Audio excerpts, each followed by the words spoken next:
Sometimes people think that Christianity is just another religious system, or philosophy, or a moral code, or a set of ethical norms.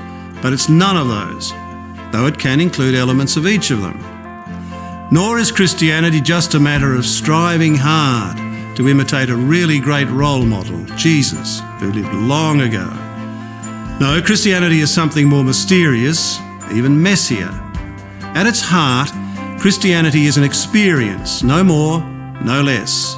It's an experience of encounter with Jesus Christ, not as someone who lived long ago, but someone who is here and now as presence and power.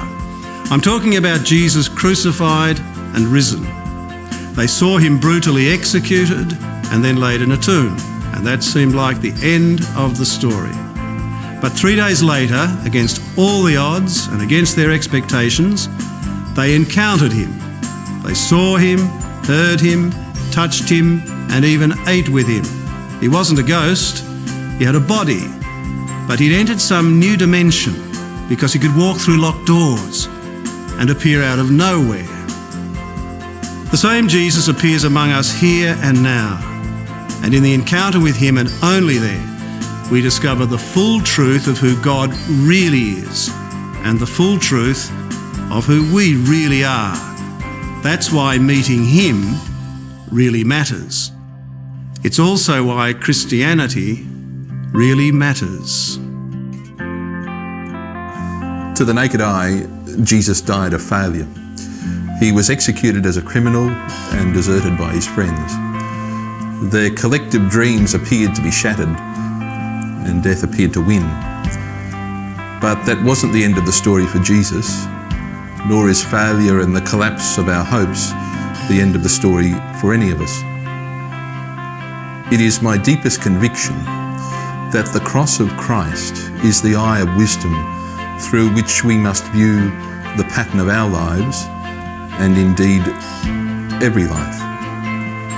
Experiences of failure and little deaths are always accompanied by the promise of little resurrections, leading us to the ultimate encounter with the wisdom of God in our own death and the promise of resurrection.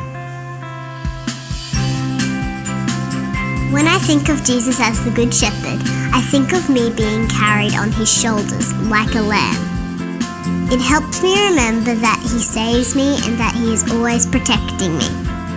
Like one day, I forgot my emergency bag with my allergy medicine in it, and I said a prayer that God would protect me, and I felt safe.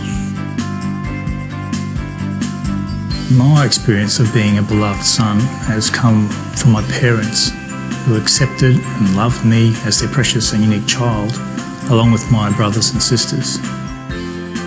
What I particularly appreciated was their unconditional love that gave me the freedom to discover who I am and chart the course of my life. This gives me some insight into how God loved Jesus into existence, a bond that continues forever and reminds me that I am first and foremost a beloved child of God. Allowing Jesus to call me by my name means that I have to be attentive to the sound of his voice. I have to be willing to listen. This encounter in the gospel constantly challenges me to keep my life in balance and to keep my relationship with Jesus real and healthy. If I do not take time to nurture our relationship, how will I ever hear Jesus call my name? How will I ever be able to respond to his invitation to be a responsive disciple if I don't allow him to be my teacher and mentor?